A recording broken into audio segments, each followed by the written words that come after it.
In the shadowed corridors of Buckingham Palace, where centuries of royal protocol govern every breath and gesture, one man's loyalty was about to be tested beyond all limits. Detective Inspector Marcus Hawthorne had spent 15 years protecting the crown, believing that duty and honor were absolute values. But on a rain-soaked Tuesday evening in November, he would discover that even the most sacred institutions harbor dark secrets, and that sometimes the greatest threat to the monarchy comes from within its own walls.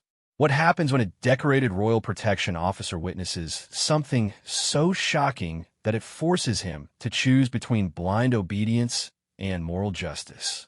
What happens when the very people you've sworn to protect become the ones you must protect others from? This is the true story of how one man's conscience collided with centuries of royal tradition, and how a single moment of courage changed the course of British history forever. The rain that fell that November evening would wash away more than just the autumn leaves scattered across the palace grounds. It would wash away illusions, loyalties, and the comfortable certainties that had defined one man's entire career. By morning, nothing would ever be the same again. Detective Inspector Marcus Hawthorne adjusted his earpiece as he walked the familiar marble corridors of Buckingham Palace, his polished boots clicking against the centuries-old floors. The sound echoed through the grand hallways, a rhythmic reminder of the countless guards who had walked these same paths before him. At 42 years old, Marcus had dedicated over half his life to royal protection, rising through the ranks with unwavering determination and a spotless record that made him the envy of his colleagues. The palace buzzed with its usual evening energy. Staff members hurried past carrying silver trays, their footsteps muffled by thick Persian rugs. Crystal chandeliers cast dancing shadows on oil paintings of long-dead monarchs, their stern faces seeming to watch every movement within these sacred walls. Marcus had grown accustomed to their silent judgment over the years, finding comfort in the weight of tradition that surrounded him like an invisible cloak. His radio crackled to life, breaking the peaceful silence. "Inspector Hawthorne, please report to the blue drawing room immediately." The voice belonged to Chief Inspector Williams, his supervisor and mentor for the past 8 years. There was something different in Williams' tone tonight, a tension that Marcus couldn't quite place, but that immediately put him on alert. Marcus quickened his pace, navigating through a maze of corridors he knew better than his own home.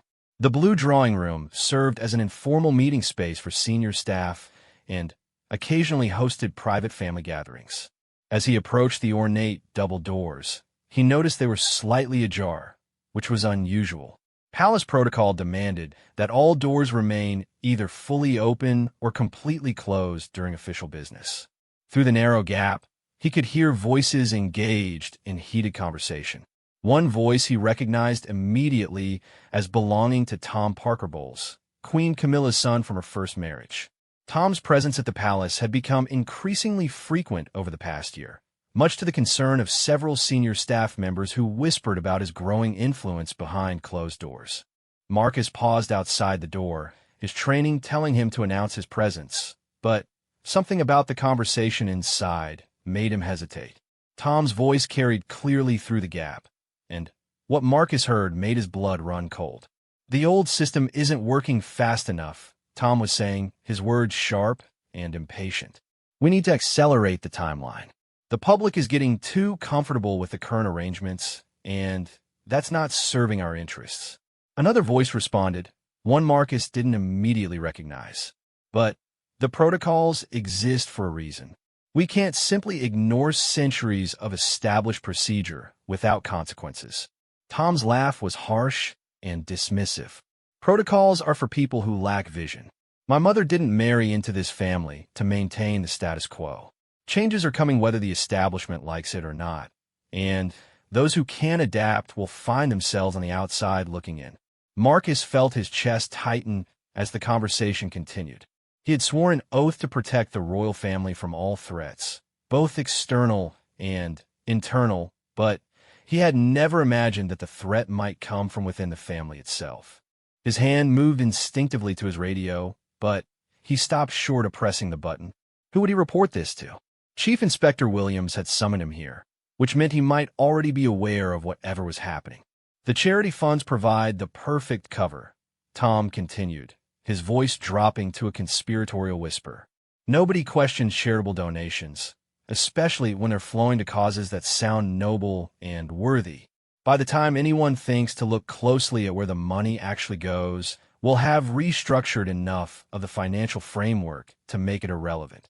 The unknown voice spoke again, sounding increasingly uncomfortable. Tom, you're talking about fraud. This isn't some minor protocol violation we can sweep under the rug. If this comes to light, it could destroy the monarchy's reputation permanently. The monarchy's reputation is built on perception, not reality, Tom replied coldly. And perception can be managed. We have allies in the press, in Parliament, in the judiciary. The British people see what we want them to see, and, right now, they see a beloved queen consort whose son is simply helping to modernize outdated charitable practices. Marcus pressed himself against the wall outside the door, his mind racing as he tried to process what he was hearing. Tom was discussing the systematic diversion of charitable funds, apparently with his mother's knowledge and approval. These weren't idle fantasies or casual corruption. This was a coordinated effort to exploit the royal family's charitable network for personal gain. The conversation shifted, and Marcus heard the scraping of chairs against the floor. Someone was standing up, preparing to leave. He quickly moved away from the door and positioned himself at the end of the hallway, pretending to study his phone as footsteps approached. The door opened fully, and the unknown voice belonged to a man Marcus now recognized as David Sterling, a financial advisor who had recently been brought in to modernize the royal household's accounting practices. Sterling looked pale and nervous as he emerged from the room, nodding briefly at Marcus before hurrying away down the corridor. Tom appeared moments later, his expression confident and relaxed. When he saw Marcus, his demeanor shifted slightly, a calculated smile spreading across his face. "Inspector Hawthorne, isn't it? I've heard excellent things about your service record." Marcus straightened, falling back on his professional training. "Thank you, sir. Chief Inspector Williams requested my presence here." Yes, Williams." Tom's smile widened, but it didn't reach his eyes. A good man, very understanding of how things work in the modern royal household. "I'm sure you two will have a productive conversation." With that cryptic comment, Tom walked away, leaving Marcus standing alone outside the blue drawing room. The inspector waited several minutes before entering, giving himself time to compose his thoughts and decide how to handle what he had just learned. Chief Inspector Williams was seated at the ornate table in the center of the room, reviewing a stack of documents that he quickly closed when Marcus entered. Williams was a 25-year veteran of royal protection, a man whose loyalty to the crown was legendary throughout Scotland Yard. His graying hair and weathered face told the story of countless late nights and high-stress situations, but Marcus had never seen him look as troubled as he did tonight. "Marcus, please sit down." Williams gestured to a chair across from him. "We need to discuss some changes in your assignment." Marcus took the offered seat, studying his supervisor's face for clues about what was coming. "Changes, sir." Williams leaned back in his chair, seeming to choose his words carefully. "The royal household is evolving, Marcus. The new queen consort brings different perspectives and priorities, and we need to adapt our security arrangements accordingly."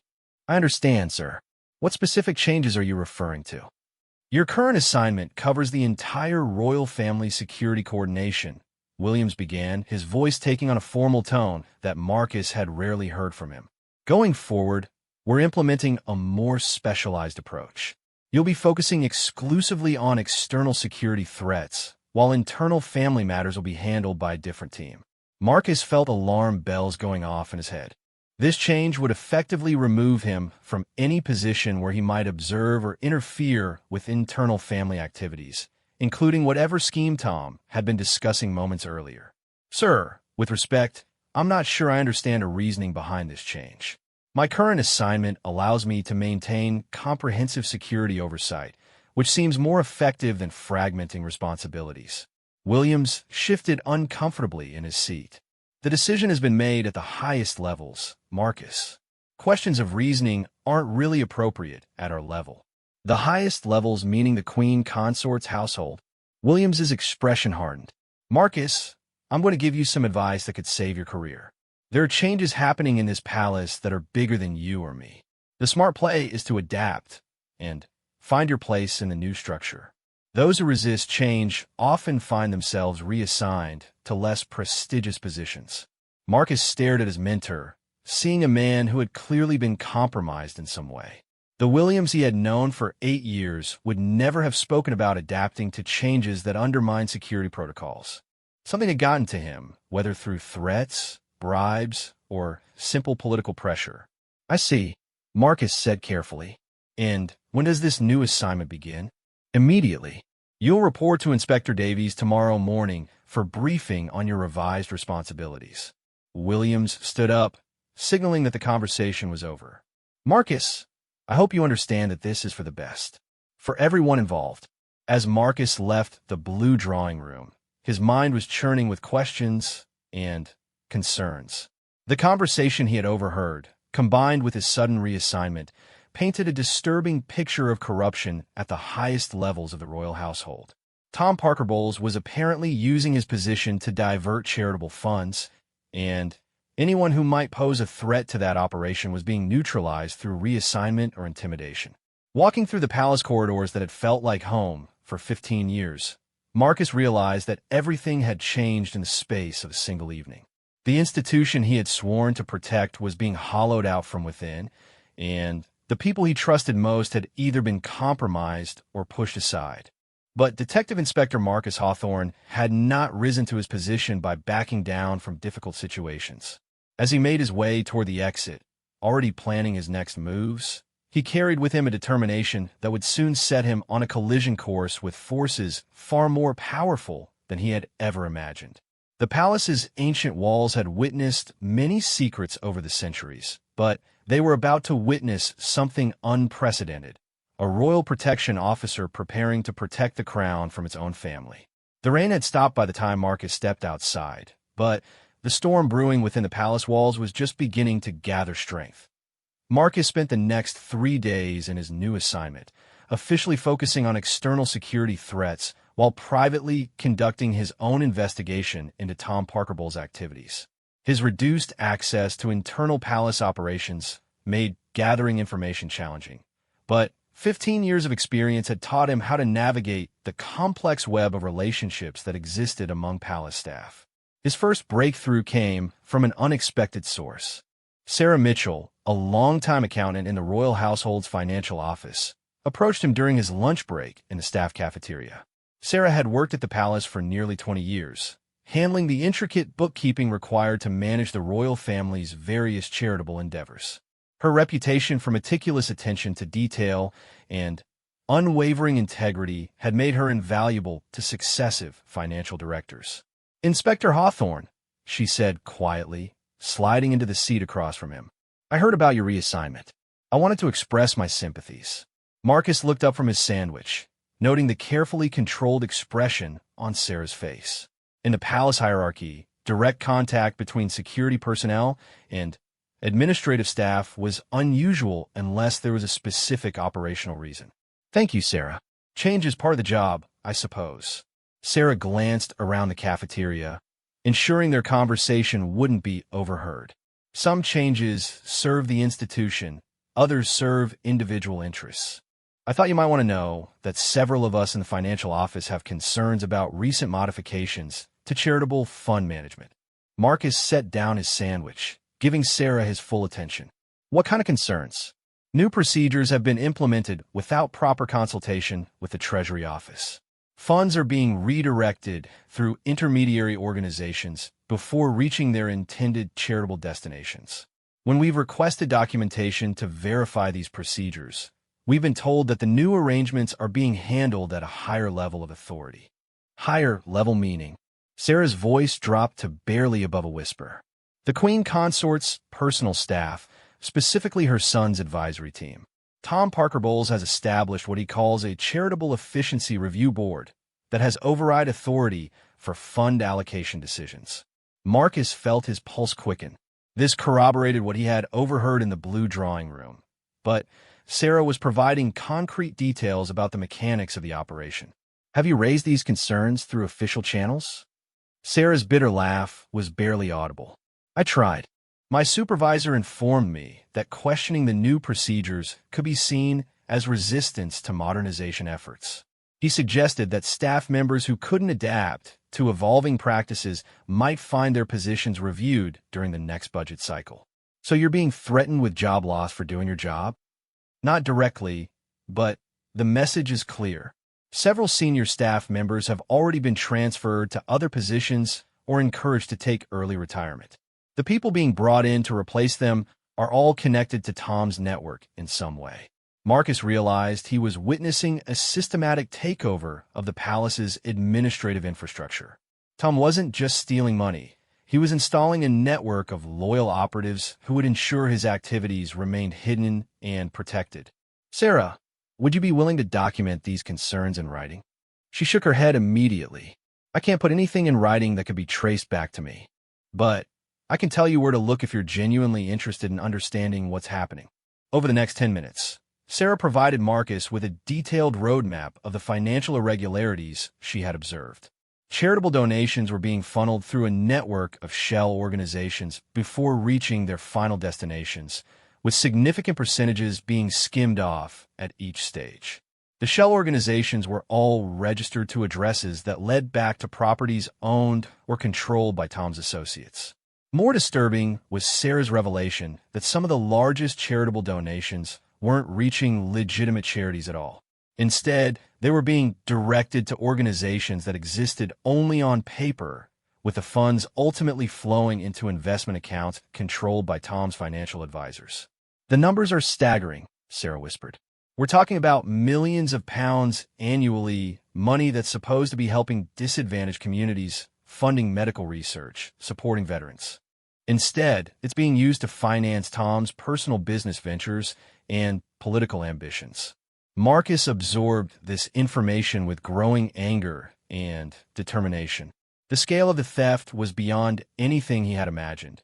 But even more offensive was the casual way Tom and his associates were exploiting the public's trust in royal charitable work. Why are you telling me this, Sarah? Because someone needs to know, and you're one of the few people in this place who might actually care enough to do something about it. Sarah stood up, preparing to leave. Be careful, Marcus. These people have resources and connections that go far beyond the palace walls. That afternoon, Marcus used his security clearance to access areas of the palace that were technically outside his new assignment parameters. His 15 years of service had earned him relationships with staff members throughout the building, and most didn't question his presence in areas where he had previously worked regularly. His destination was the archive room, where copies of all official documents were stored.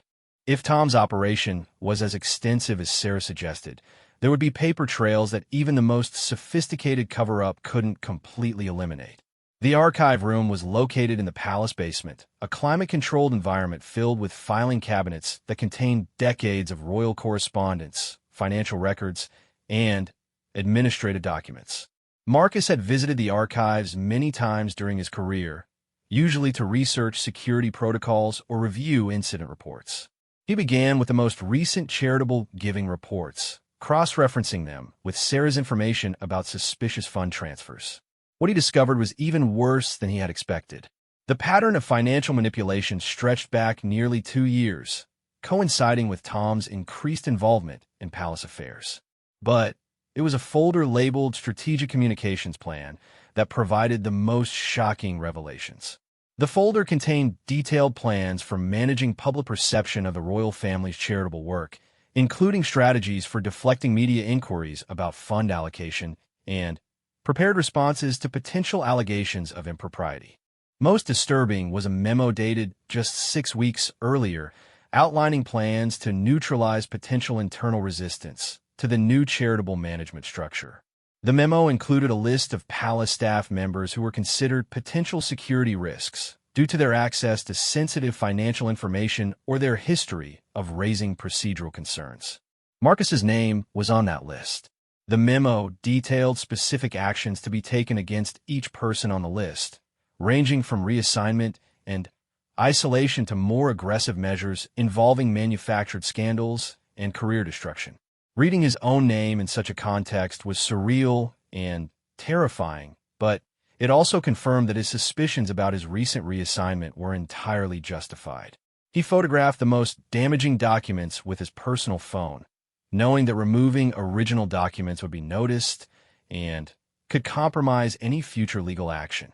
As he worked, he heard footsteps in the corridor outside the archive room. Marcus quickly returned the files to their proper locations and moved toward the door, hoping to exit before whoever was approaching could see him. But as he reached for the door handle, it opened from the outside. Tom Parker Bowles stood in the doorway, flanked by two men Marcus didn't recognize. Tom's expression was no longer the calculated friendliness he had shown during their previous encounter. Instead, his face showed cold anger and barely contained menace. "Inspector Hawthorne, how interesting to find you here, especially given your new assignment parameters." Marcus straightened, falling back on his professional demeanor despite the obvious threat posed by the situation. "I was reviewing historical security protocols relevant to my new responsibilities." "Of course you were." Tom stepped into the archive room, forcing Marcus to step backward. The two men with Tom remained in the doorway, effectively blocking Marcus's exit. "You know, Marcus, I've been hearing some concerning reports about your recent activities. It seems you've been asking questions that go beyond your current scope of responsibility. I'm not aware of any inappropriate inquiries on my part." Tom's smile was predatory. "Let me be very clear about something, Inspector.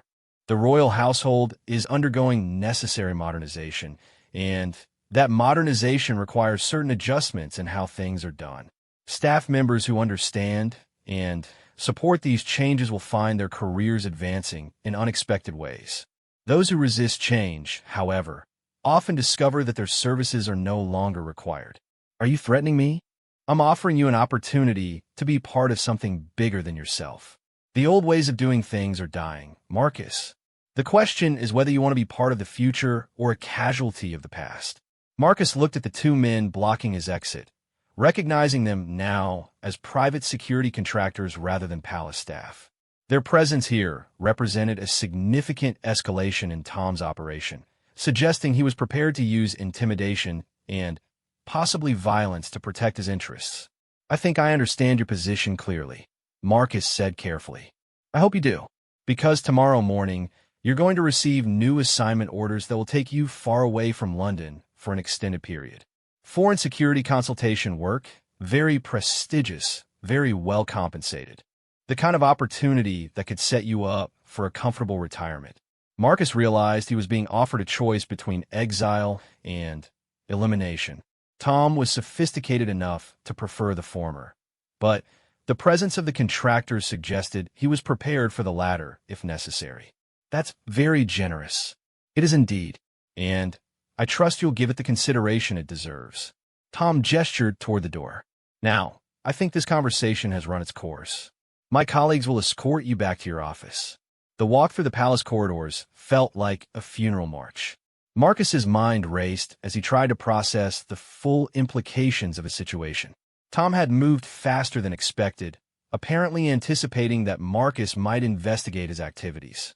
The sophisticated surveillance and rapid response suggested resources and planning that went far beyond simple financial fraud. Back in his office, Marcus sat alone and considered his options. He could accept Tom's offer and disappear into comfortable exile, leaving the corruption to continue unchecked. He could report what he had learned through official channels, though Tom's influence over his supervisors made that approach unlikely to succeed. Or he could take more direct action, using the evidence he had gathered to expose the operation publicly. Each option carried enormous risks, but only one offered the possibility of actually stopping what was happening. As Marcus looked around his office, filled with commendations and photographs from 15 years of faithful service, he realized that his entire career had been preparation for this moment. The institution he loved was being destroyed from within, and he might be the only person in a position to stop it. The choice between personal safety and professional duty had never been clearer, even though he knew that choosing duty might cost him everything he had worked to build. Outside his office window, the lights of London twinkled in the darkness. Millions of people going about their lives with no idea that their trust in one of the nation's most sacred institutions was being systematically betrayed. Tomorrow would bring Tom's deadline and the most important decision of Marcus's career. The detective inspector who had spent 15 years protecting others was about to discover whether he had the courage to protect an entire nation from those who were supposed to serve it. Marcus arrived at the palace the next morning to find his access credentials had been suspended. The electronic turnstiles that had recognized him for 15 years now flashed red warning lights. And the security guard on duty looked uncomfortable as he delivered the message that Inspector Hawthorne was to report to Chief Inspector Williams immediately for reassignment processing. The walk to Williams' office felt surreal. Staff members he had worked with for years avoided eye contact, and the few who did acknowledge him offered sympathetic nods that suggested word of his situation had already spread through the palace gossip network. Marcus realized that Tom's operation was more sophisticated than he had imagined if they could move this quickly to isolate him from his support systems. Williams was waiting with a stack of papers already prepared, his expression carefully neutral. "Marcus, I'm afraid there's been a development in your assignment situation. Let me guess. Foreign consultation work." Williams looked surprised that Marcus already knew. The position is with a security consulting firm that advises various European royal households. It's actually quite prestigious, and the compensation package is significantly better than your current salary. Marcus sat down without being invited, studying his mentor's face for signs of the man he had once respected. "How did they get to you, Williams? Money? Threats? Or just the promise of keeping your pension intact?" Williams' mask slipped for just a moment, revealing the troubled man beneath. "Marcus, you have no idea what you're dealing with. These people have resources that go beyond anything we've encountered in traditional law enforcement. They've done their research on every person who might pose a problem, and they have leverage that you can't imagine." "What kind of leverage?" "The kind that destroys lives, marriages, reputations. The kind that makes people disappear from careers they've spent decades building." Williams leaned forward, his voice dropping to a whisper. "They showed me photographs of my daughter leaving her university dormitory. Marcus, they knew her class schedule, her friends' names, her boyfriend's address. They didn't threaten her directly, but the message was clear." Marcus felt a chill as he understood the full scope of what he was facing. This wasn't just financial fraud or even political corruption. This was a sophisticated operation with intelligence-gathering capabilities and a willingness to target innocent family members to ensure compliance. So you're just going to let them destroy the institution you've served for 25 years. "I'm going to protect my family and hope that someone smarter than both of us figures out how to stop this." Williams pushed the reassignment papers across his desk.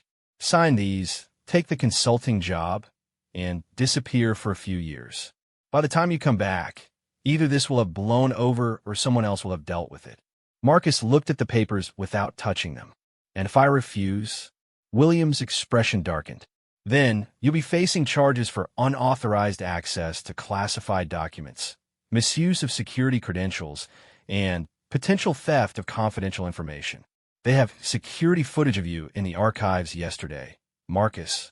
They have documentation of your activities that can be interpreted in very unfavorable ways. Manufactured documentation. It doesn't matter if it's manufactured. It will be compelling enough to destroy your career and possibly result in criminal charges. And while you're fighting those charges, they'll have free rein to continue whatever they're doing." Marcus realized he was being presented with the same impossible choice he had anticipated. But his conversation with Williams had revealed something important about Tom's operation that changed his calculation of the risks involved.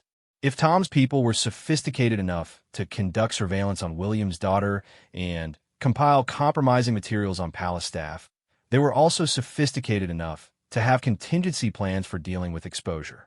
Simply reporting the financial fraud to external authorities might not be enough to stop an operation with this level of resources and preparation.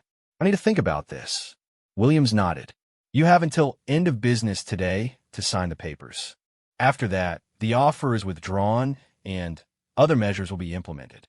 Marcus left William's office and walked toward the palace exit, his mind racing as he tried to formulate a plan that could succeed against such overwhelming odds. He had evidence of financial fraud, but Tom's operation clearly extended far beyond simple theft. The systematic intimidation of palace staff, the sophisticated surveillance capabilities, and the rapid response to potential threats suggested something approaching a hostile takeover of the royal household's administrative functions. Outside the palace, Marcus used his personal phone to call Detective Sergeant Jennifer Hayes, a colleague from his early days at Scotland Yard who now worked in the Metropolitan Police's Financial Crimes Unit. Jennifer had maintained her friendship with Marcus throughout his transition to royal protection, and her expertise in investigating complex financial schemes made her the logical person to consult. They met at a quiet coffee shop in Westminster, far enough from the palace to avoid surveillance, but close enough for Marcus to return quickly if needed. Jennifer listened without interruption as Marcus outlined what he had discovered, her expression growing increasingly grave as the scope of the operation became clear. "Marcus, what you're describing isn't just fraud. It's a systematic infiltration of a critical national institution.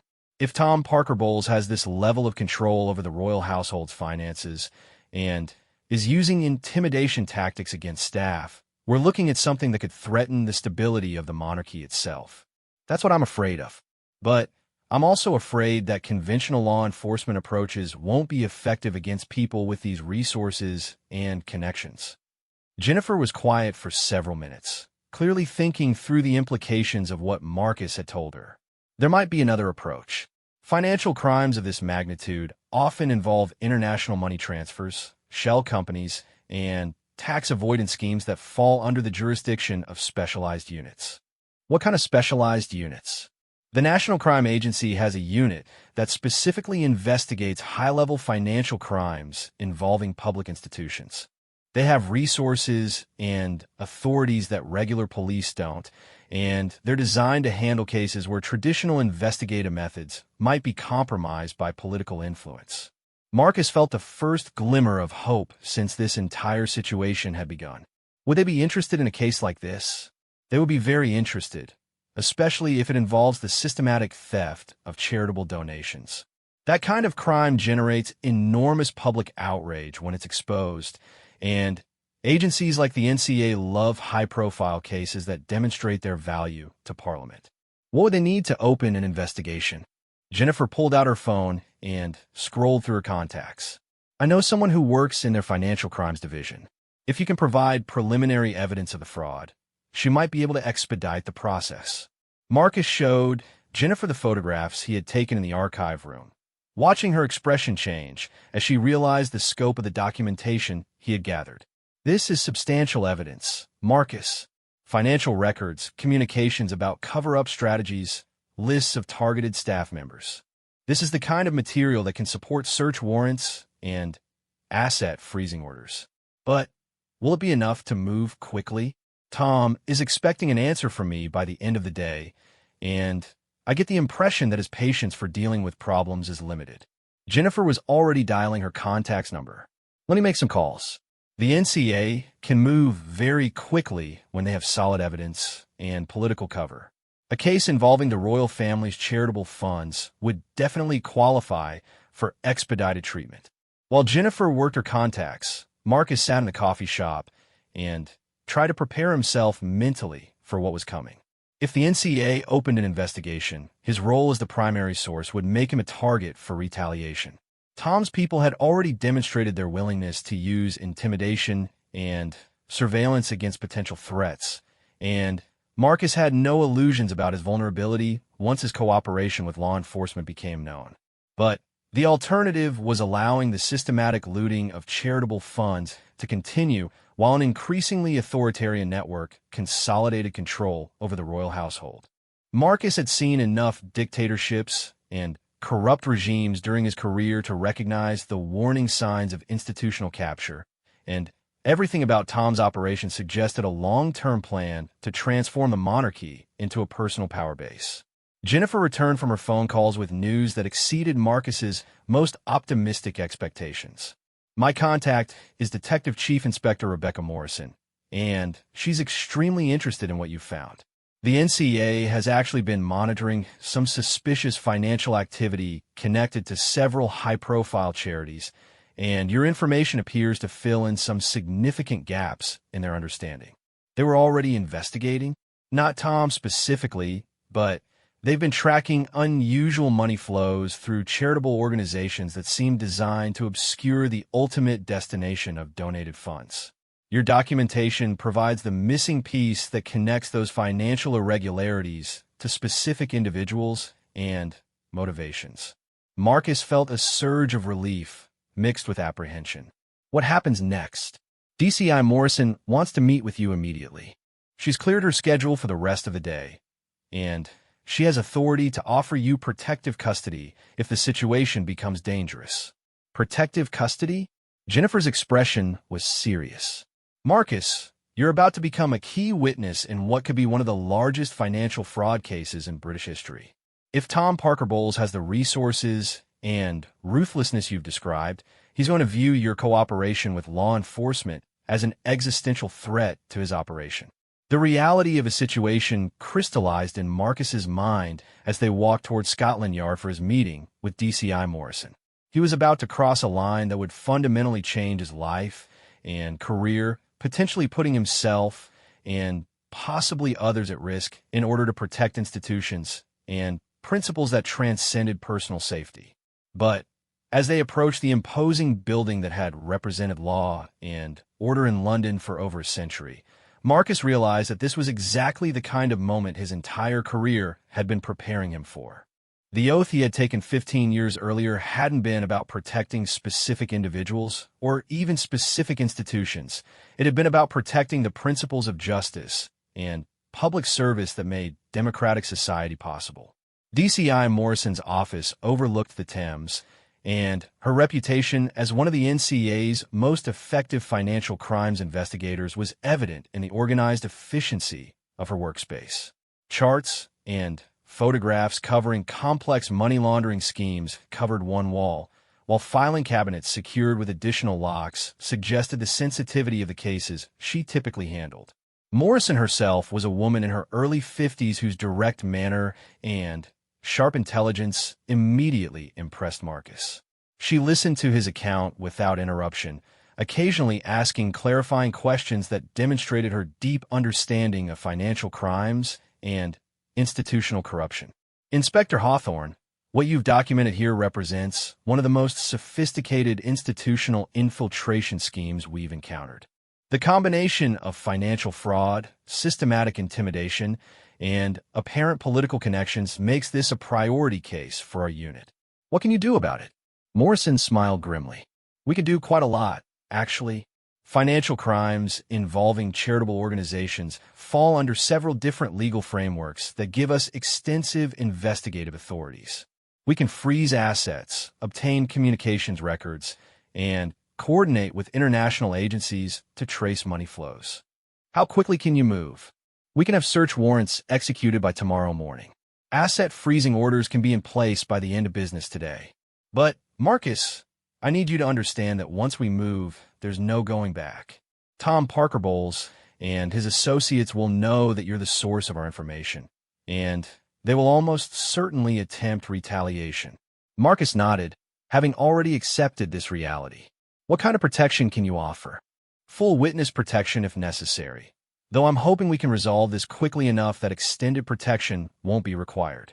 Our preliminary investigation suggests that Tom's operation, while sophisticated, has some significant vulnerabilities that we can exploit. What kind of vulnerabilities? Morrison pulled out a thick file that Marcus hadn't noticed before. We've been building intelligence on Tom Parker Bowles for several months, initially as part of a broader investigation into charity fraud schemes. What we've discovered is that his operation is heavily dependent on a small network of key operatives, and several of those operatives have criminal histories that make them vulnerable to pressure. Marcus realized that his decision to cooperate with law enforcement had connected him with an investigation that was already well underway. The NCA hadn't been waiting for his evidence to begin building a case against Tom.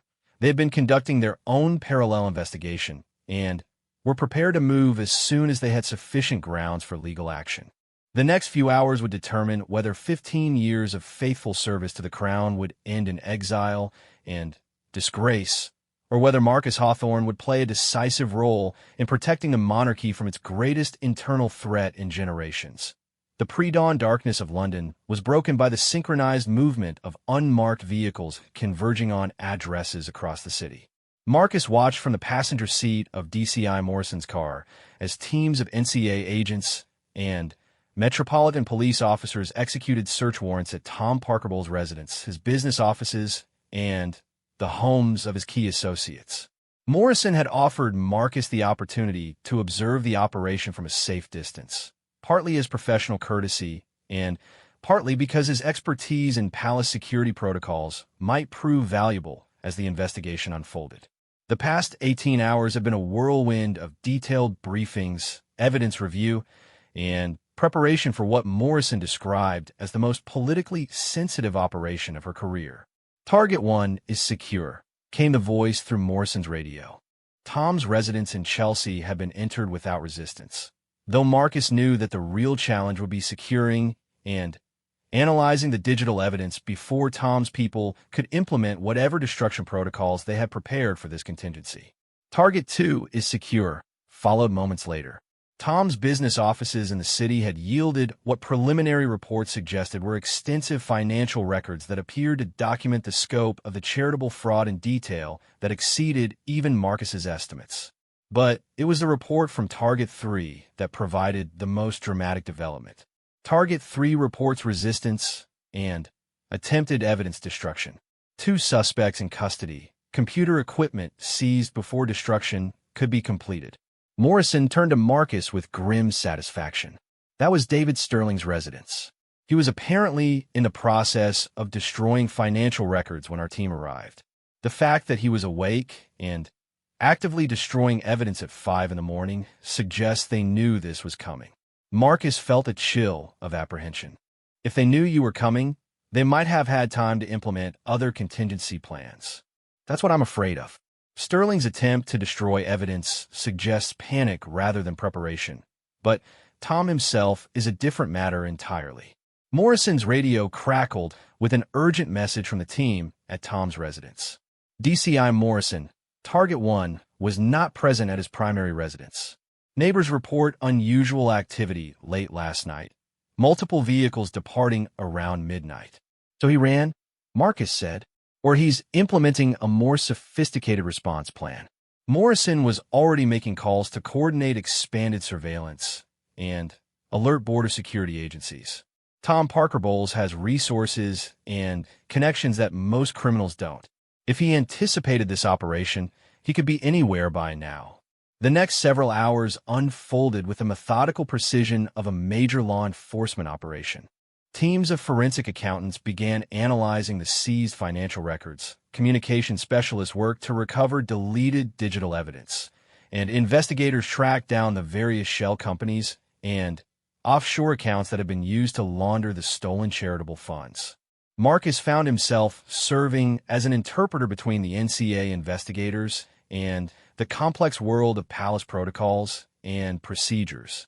His 15 years of experience within the royal household provided crucial context for understanding how Tom had been able to exploit the monarchy's charitable infrastructure without detection. The genius of his scheme was that he understood the psychology of royal charitable work. Marcus explained to the team of investigators assembled in Morrison's conference room.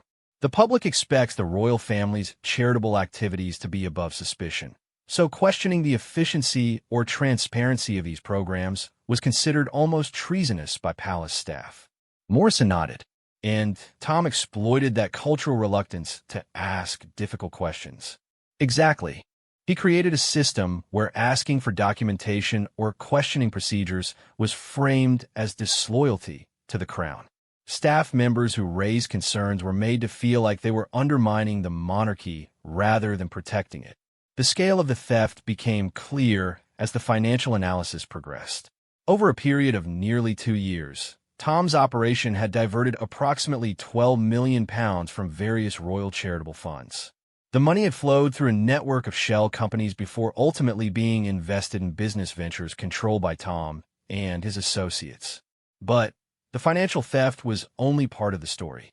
The seized communications revealed a broader plan to systematically infiltrate and control the administrative functions of the royal household. Tom had been methodically replacing longtime palace staff with individuals loyal to his interests, creating a shadow power structure that could potentially influence royal decision-making on matters far beyond charitable giving. He was building a parallel government within the monarchy, Morrison observed as she reviewed the communications evidence. This wasn't just about stealing money, it was about capturing institutional power. The political implications were staggering. If Tom's plan had succeeded, he would have effectively controlled the royal household's administrative functions while maintaining plausible deniability through his mother's position as queen consort. The monarchy's reputation for political neutrality could have been compromised by decisions influenced by Tom's business interests and personal ambitions. 3 days into the investigation, Morrison received the call she had been anticipating. Tom Parkerbowles' attorney had contacted the NCA to arrange his voluntary surrender in exchange for cooperation with the investigation. He wants to make a deal, Morrison told Marcus as they prepared for what would be the most important interview of the investigation. His lawyer is suggesting that Tom was a minor player in a larger scheme organized by others, and that he's willing to provide information about the real masterminds in exchange for reduced charges. Marcus laughed bitterly. Even now, he's trying to manipulate the system. What does the evidence suggest? The evidence suggests that Tom was the central organizing figure in the entire operation. His communications show him giving orders, making strategic decisions, and coordinating the various elements of the scheme.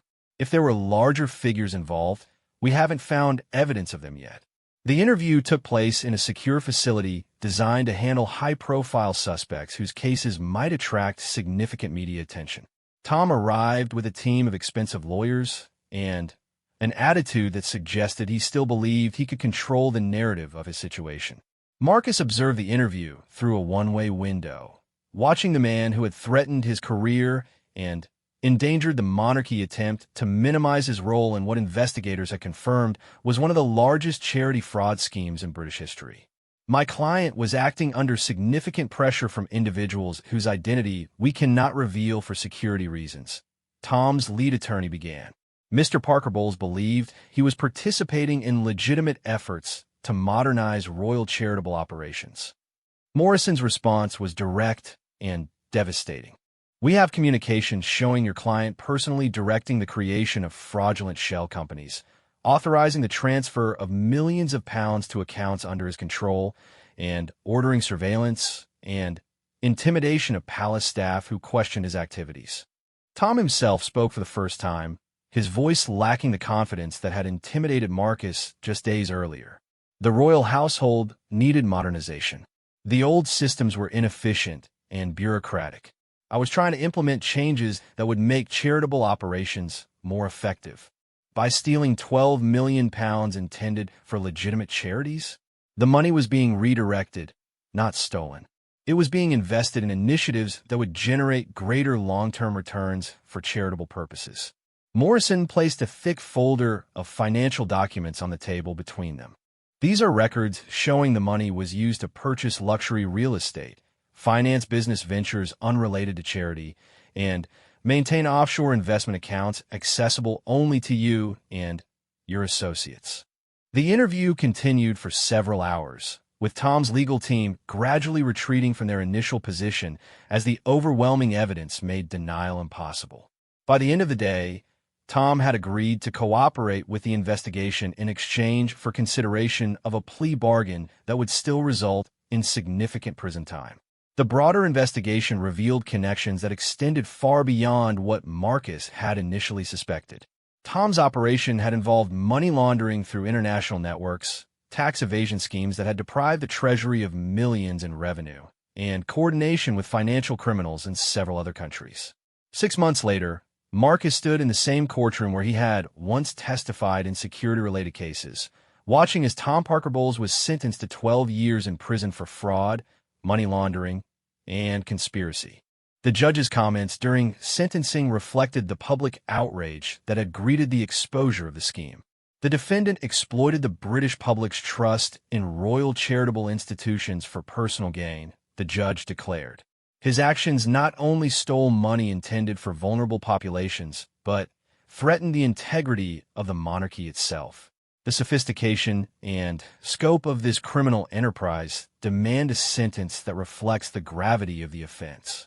The scandal had dominated British media for months, generating headlines around the world about corruption at the heart of the royal establishment. But the ultimate impact had been to strengthen rather than weaken the monarchy, as King Charles and Queen Camilla had responded to the revelations with immediate reforms and unprecedented transparency measures.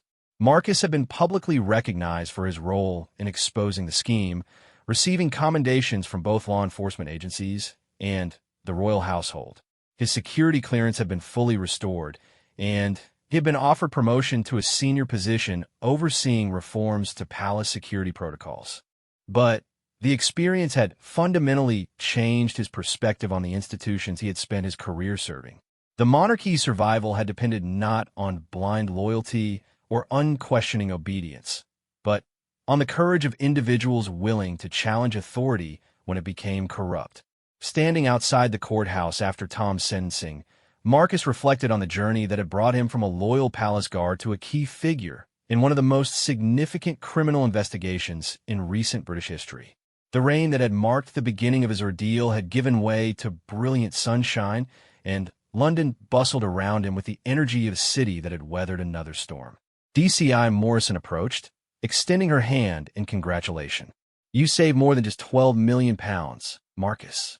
You saved the integrity of an institution that millions of people around the world look to as a symbol of stability and continuity."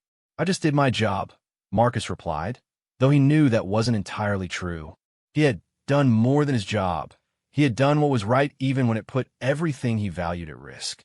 The palace had offered him any assignment he wanted within the Royal Protection Service, but Marcus had decided to accept a position with the NCA's Financial Crimes Unit. His experience had taught him that the most dangerous threats to democratic institutions often came from within, and he wanted to use his expertise to protect other organizations from the kind of infiltration and corruption he had witnessed. As he walked toward Westminster Bridge, past the tourists and office workers who made up the everyday fabric of London life, Marcus carried with him the satisfaction of knowing that his decision to cross the line between loyalty and justice had protected not just the monarchy, but the principle that no institution, no matter how revered, was above accountability. The royal guard who had taken control when authority failed had discovered that true service sometimes required the courage to challenge the very institutions you had sworn to protect. In doing so, he had demonstrated that the strength of British democracy lay not in the infallibility of its institutions, but in the integrity of the individuals who served within them. The investigation had closed with Tom Parker Bowles behind bars, and the royal household's charitable operations under new management with unprecedented transparency requirements. But Marcus knew that vigilance was an ongoing responsibility, and that the price of institutional integrity was constant awareness that power, unchecked, inevitably corrupted even the most noble purposes.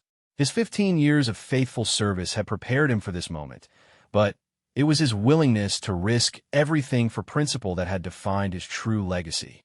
Detective Inspector Marcus Hawthorne had learned that sometimes protecting the crown meant protecting it from itself, and that the highest form of loyalty was the courage to speak truth to power when power had lost its way.